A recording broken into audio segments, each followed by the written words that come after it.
Hello everybody, welcome here in my car. I'm driving here with 35 degrees Celsius towards Ghent, a small village nearby Ghent, for a project which has a direct relation to the music of J.S. Bach. You know, I have been talking a little bit, but not too much, on two projects I'm involved with. You know, I'm working as an organ consultant also for the restoration of historical organs. Actually, that's my main professional occupation, if you would tie the term professional to earning money. That's my main income is coming from that as we speak. So, but two projects are really fascinating because they're not restorations but building of new organs in the style of Heinrich Contius, which was the son of Christoph Contius, a little bit more known because Christoph Contius built the organ in Halle. You know, the big organ. It was that organ where Bach in 1713 almost was tempted to become organist. So Christoph Contius, I believe his youngest son was 11 or 12 years old when his father died. He went to study, to learn this organ building skill with Wagner, another very big name that's maybe not so well known. Silbermann is the more known figure, of course. Wagner was a student of Silbermann. Also, this young Heinrich Andreas Contius went in to study with Silbermann a few years, but certainly with Wagner he worked, I believe, about 10 years, and many of his biggest organs from Wagner are actually finished by Contius. So Contius moved from Halle to the Eastern Europe, to Riga, and partly because of a letter of recommendation by J.S. Bach, which he wrote at the end of his life, saying that Contius was probably an organ builder more skilled even than Hildebrand, and Hildebrand at those days was considered to be the nec plus ultra. So why I'm talking about this Contius, it is very fascinating because he stayed in the eastern part of Europe. He built a few big organs, but most of the organs were lost during World War II or were just rebuilt or changed or transferred into something else.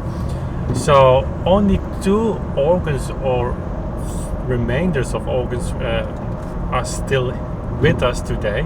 And if you're not living in Europe, you should know that, and if you are too young to know, to realize that before 1990 these areas in the eastern of Europe were actually not accessible. So there was the Iron Curtain. So with the fall of the wall in Berlin, I believe, end of 1989, 1990, everything changed, of course.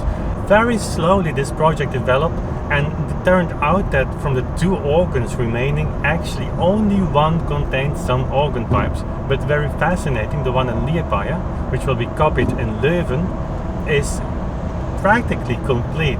It was in a kind of competition, enlarged with Riga Cathedral, enlarged until it had this current disposition, which is 115 stops, I believe 22 wind chests. It's incredible, fully mechanical, by the way.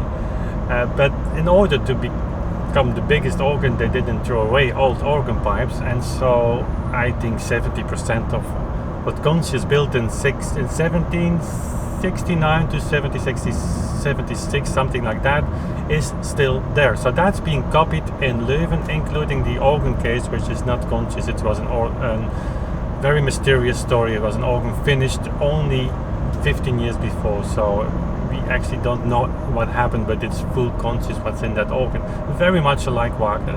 So, and then is the other organ, and that's the project I'm driving now to. It's the small Contius organ, so to say, 27 stops. The organ in Leuven will have 39. 27 stops in Riga, not Cathedral, but St. Jacob Church. There is the organ case preserved, but they threw away basically everything in 1916. So in Wondelgem, so the city where I'm driving now to, Joris Botvliegen is going to reconstruct a full replica of that organ, which is fascinating. Joris is involved in the Leuven project as well, together with the Dutch organ builder Flentrop. So in Leuven they're working together. There's a collaboration project with two organ builders. Again, I'm their project manager because there's a lot more to do there than only building the organ. We are planning and dreaming and probably having a big international Bach festival there. So a lot of exciting things going on in Leuven. The Wondelgem project has possibilities as well because they have a tremendous public there when they have concerts. The church is really loaded. I will have shown you some pictures now of the church, and today Joris and I are going to that church because they have an organ which is a rebuild of a very old Van Peteghem 18th century organ, but in the 1930s they only did reuse some organ pipes, so some 18th century organ pipes are still in there, and in order to, that organ of 1930 has to be removed. It has no artistic or technical value, but of course the 18th century organ pipes, they need to be taken out and very carefully packed and preserved. So that's our task today. I will be informing you from time to time now about these projects because they're taking off. The organ in Leuven is coming to Leuven. It's in Leuven already, but it's coming to its balcony gallery that's newly built next year. The organ of Wondelgem is about to sound for the first time soon, so anytime I will be there I will updating you because it's related to Bach. Remember, Conscious had a recommendation letter, and if we see the composition of those organs, they really add something new to the palette of organs that we know today. So that's interesting to see how that develops, but that's for another video. So I hope you like this short overview of those two projects. I'm happy to have air conditioning now because the heat is not something that I like very much. I like a very steady temperature and humidity. That's